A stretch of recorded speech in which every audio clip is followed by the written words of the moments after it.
right now we're gloved up, we got our hand wraps on, and we're ready to start with the fundamentals.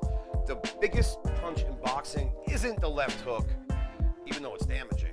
It's not the right hand, even though it's damaging. It's a jab. You gotta start with the fundamentals, a jab.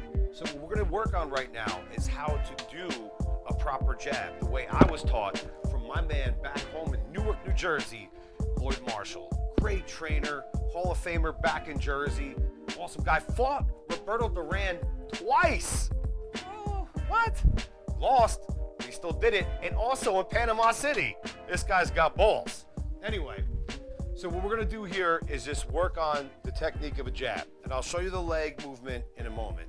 But right now, it's just up top, waist up, okay? So when you shoot a jab, notice how I'm leaning to the side, okay?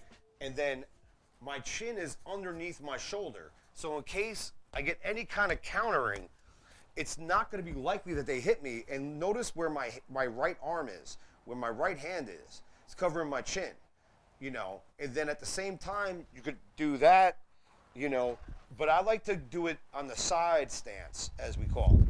So what I'm gonna do is I'm gonna shoot a jab at normal rate. Okay, so when I shot that jab, notice I kept that same position. Now, let's talk about legs. Lennox Lewis, one of the greatest jabbers of all time, period. He had an amazing jab. Notice when Lennox jabbed, what he would do is step over.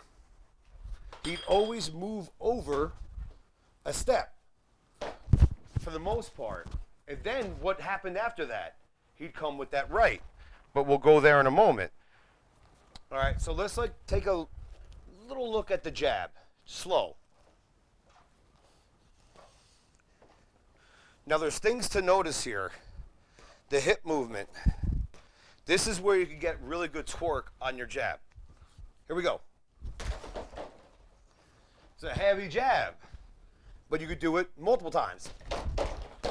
And notice that when I jabbed more than once, move, move, move, but you keep your legs intact.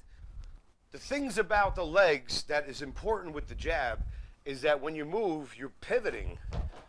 You're pushing off your back foot and you're stepping over. Now, when you do this in boxing, little steps. The reason for this is obviously you keep your balance. You don't ever want to cross your legs. Now, if you have a good jab working and you want to throw a right hand, what happens there? What happens there is that you play off your back foot because you're constantly moving off your back foot, and then you throw off your back foot. And when you throw that right hand, what you want is a nice thrust in the hips, okay? Let me show you that thrust. Right there. Back foot turns, okay? That is super important. Now I dropped my left hand there, so therefore you could see this better. When I throw a right hand, where my left hand should be depends on the situation. If I'm from the outside, I'm more like this. If I'm on the inside, I'm more like that. Now, say I'm on the inside. I want to clip someone with right hand. What I do, look where my left hand is.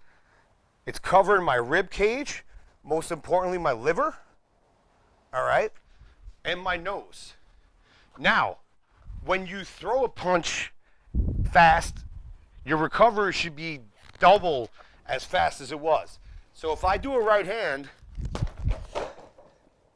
you got to bring it right back. Don't do this. That's not going to work. Someone is going to mess you up. So if I do a 1-2, which I'm going to do right now. Okay, say it's an outside 1-2. Right? Right back. Bring the guard back. If I'm on the inside, always comes back. Outside. Now I left one hanging there a little bit. Let's do it again. Here we go. And then you gotta go off your legs from the outside. Pull back. So if I'm on the outside,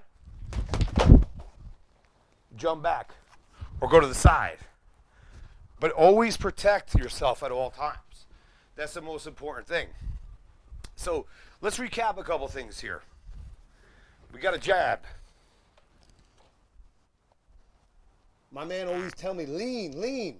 He's right. Look at Holyfield. He was always leaning. Always.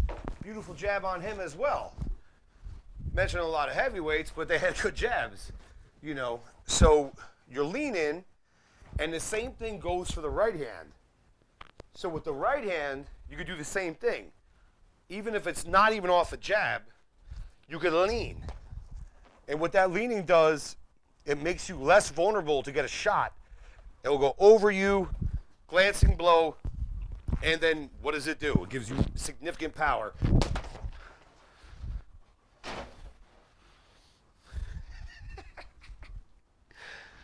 I hope you guys enjoyed this. I have more to come. We'll do some left hooks to the body, some right hooks. But in the meantime, here we go. Let's break it down. Say we're on the outside. All right? So I'm going to keep my guard like this, like the shell guard, they call it. Jab, right hand. But notice the technique is the exact same if I'm on the inside. The inside, jab, right hand. Now what we have to figure out is that when you take chances on the inside, because you're playing a gamble, you're playing a risk. So what you want to do is go and then back out. Get out of there. Do your thing. Or if you happen to stun your opponent, you finish them. You know, you don't play with your food, you eat it. So what happens is if you're on the inside, bang, bang, real quick, and you don't have I would recommend stepping one way or the other, maybe not all the way back, but bang, bang, side, and then that's where the hook comes into play, which we'll talk about the next time. Or uppercuts. Look at Juan Manuel Marquez. All right, one of the best fighters I've ever seen in my entire life.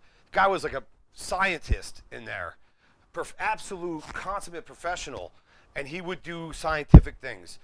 And these are just the lessons that I had that worked for me, you know, and hopefully they work for you. So go for the jab, go for the right hand. Think about your legs a little bit too.